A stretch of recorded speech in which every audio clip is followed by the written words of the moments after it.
Hello, welcome back to the M K vlog. आज हम snacks के लिए हिमालयन चट्स को आए हैं और मैं स्नैक्स के लिए दही पानी पूरी का ऑर्डर दिया है और कचौरी का भी। और दही पानी पूरी दिखने में तो बहुत अच्छी दिख रही है, अब ट्राई करते हैं।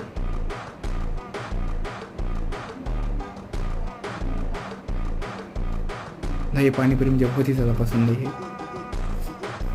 और अब कचौरी ट्राई करते हैं।